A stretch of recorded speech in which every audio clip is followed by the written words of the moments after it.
Monster Radio RX 93.1. Time for the top 10 for today with our very special guest in the RX booth. We have Marlon Stockinger. Hello! Again. Race car driver. Diba? Race car driver extraordinaire. Extraordinaire. Ano ba yun? Tapos wet market goer also. And yeah.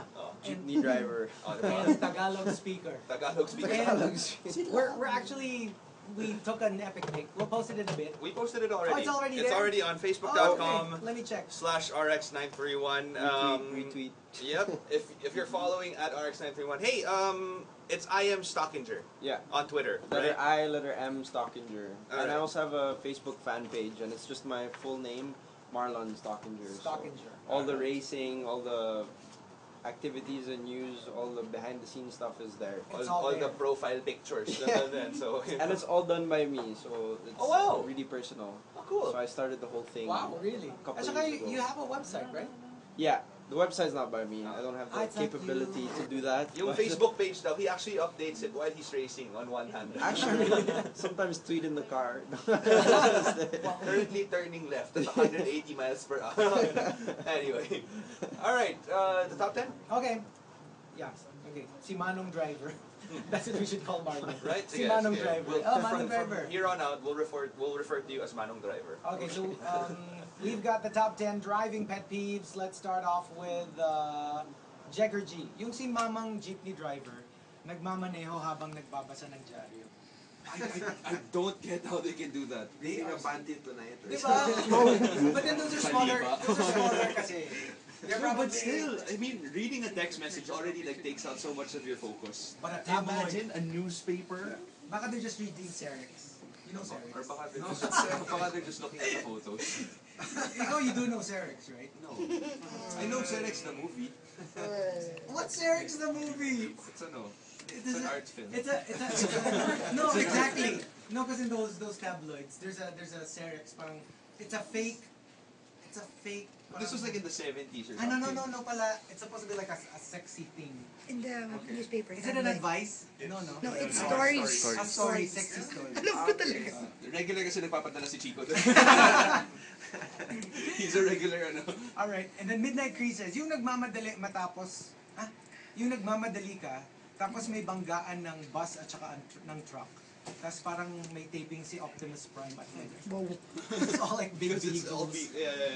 Beals. Did you like that movie? What, Transformers? With all the cars and all the... Yeah, I just wish I could see more of the like Optimus fighting. Felt like the camera shots were really like up close. Are you Yeah, partial to You know like... what I mean? Are you Nakahilo, partial- diba? It's like, Yeah. oh, what's going on? But like if you play it on slow-mo, it actually makes sense. It's just it happens so fast and it's so quick and everything's like just It's like, oh, there. that's Bumblebee. I can see him now. Because he's yellow, I'm sure that's Bumblebee. And everything else is just too much to handle. Yeah. What about Fast and the Furious? Loved it. So, are Vin you partial Diesel. to like all the car movies? Like I want my helmet as shiny as Vin Diesel's. And, Well, Mr. Clean. Or Herbie? The Herbie oh my movies. Have you god, watched Lindsay them? Lohan. Oh yeah, with the Herbie With Clean, the Beetle. Yeah. And then Cheese Sandwich says, yung mga sobrang laking mga billboard na may santol sa EDSA, nakaka-distract. Ano yung santol sa ito? Mga fruit. Talaga? Fruit. Parang wala naman ako nakikita ng billboard na may puno. Walang fruit. I don't nakikita ko this. Ano yun? I don't know. Ba't mo pinili yung entity na yun? Wala lang, parang interesting. Ano ba yung santolan? Baka yun. Baka yun, no? Baka yun. And Mashed Plutonium says, yung mga drivers na ambidextrous, one hand on the steering wheel and one hand on the boobs What? This is interesting. of the passengers. Wow. Yay. That's ano? Okay. It's pretty interesting. And Tapos man boobs pala yung hawak. It's like, bro, kumusta ka na? hairy man boobs. Na medyo pawis kasi galing basketball. Tapos nag-shoot yung hand mo sa cleavage. Axea says, yung tuturuan ka ng passenger mo kung saan dadaan, na parang sila yung nagmamane. Backseat drivers. Backseat drivers. Although, but when you guys race, you have like a headset on, right? Yeah. And so people actually, what do they say? Parang it's like, hey, step on the gas. Or, diba, parang, Yeah, they basically give you information that you can't have, for example, on your steering wheel. right. Sometimes like we get sectors and it's really basic to have, but for whatever reason in the series I couldn't have that. Right. Like yung mga parang Daytona na hard left. Yeah, they basically like watch the gaps you have in races. Right. Like they tell you how far you are, what your lap times are compared to other people. Right. And on racetracks, they put the tracks into sectors. Yeah. So they know on a lap if you pass sector 1, sector 2, at Right. least before the lap Parang they finishes. tell you na parang, okay, the car in front of you is like 2 seconds ahead of you. And then Yeah. by the next sector, it's like 1.5 seconds Yeah, ahead of you. they can like define distances or your time before the lap's even done. Oh, wow. So they give you that information. It's just really That's like, a lot to digest while you're driving. Yeah, you have to like train to do a lot of things at the same time. But sometimes it's really like in the beginning, the guy would like tell me whilst I was cornering and nagulat ako and I just like went wide and I was like, don't tell me in that corner, please. Just keep quiet for now. Or do they ever like give you like cliches like, come on Marlon, put the pedal to the metal. You ain't first or Burn last. rubber. Don't you ever?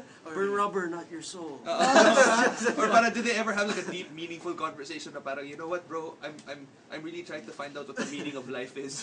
And then while you're driving, it's like, really? Or Really, they we're go, having this conversation now? Come on Marlon, feel the need for speed. Or may mga tipong, I'm secretly in love with you. Break. You hear in your, what do we call that, earpiece? Yeah, Good luck, Marlon. Mwah. Mwah hugs. Good luck, babe. Thanks, babe. And then Catnip Evergreen says, one time, a Maserati drove by. Ang gwapo nung guy, tapos mukhang toot yung girl. What is this to? Mukhang looker. The girl was a looker. Well, mukha lang naman. We don't know for a fact if she's actually a quote-unquote looker. A looker. Yeah. Or she likes to talk. She likes to talk a lot. No, she does. Siguro taga Makati to. She's a talker eh. She likes to talk. So, So pag talkative ka, isa kang tok-tok. yeah, so ito kang matok. Oo. But TALK-TALK. Tapos favorite dessert mo ano? Ano yun yung ice cream? Crema de... Frosty? Crema de... Crema de fruta. Crema de fruta. Or crema. Right? Write this down. Right? Tapos, Butter Baby says, yung mga pasaherong mag-aaway, tas biglang magme-make out. Correct. Diba? Pasaherong mag-aaway. Like kunyari, Sa you're taxi friends, naman. diba? Tas they're fighting in the backseat, tas maya-maya blang, yum. Yum, yum. Cookie monster. Cookies. Not cookie, but yeah. Ay, nako. This is brilliant.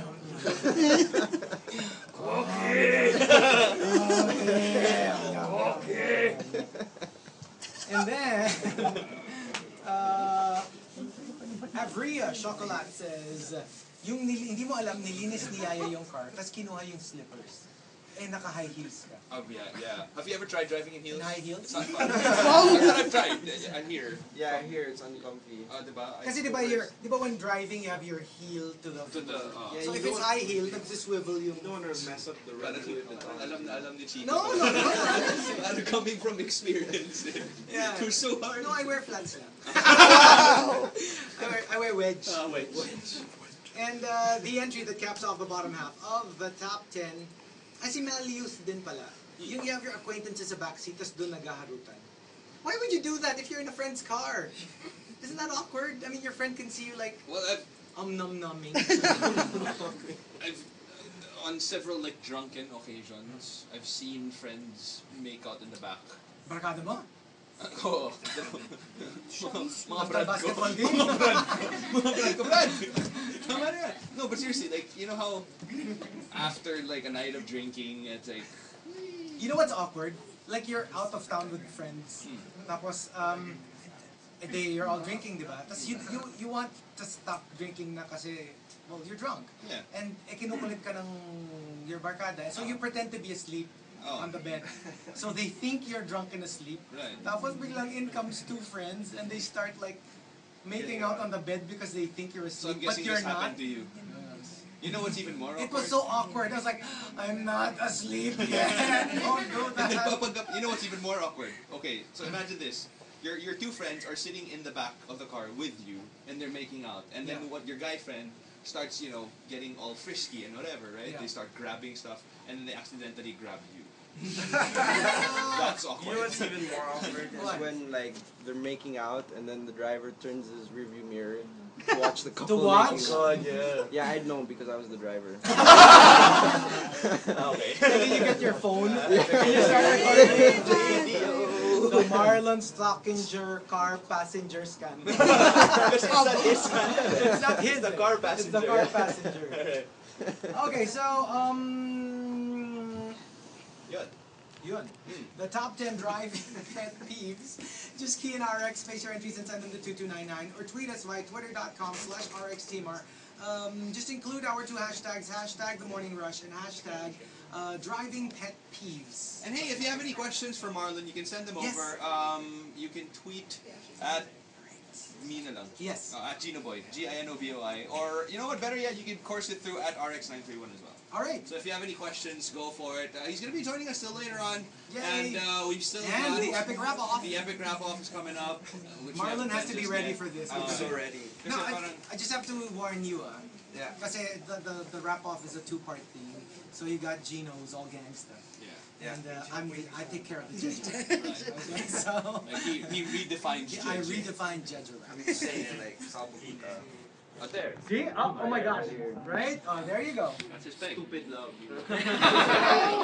Anyway, we've got all that coming up next. Plus, on Facebook.com/RX931, the epic pic is Yeah, it's up. up and running. It's up. But hey, you know what? Do you consider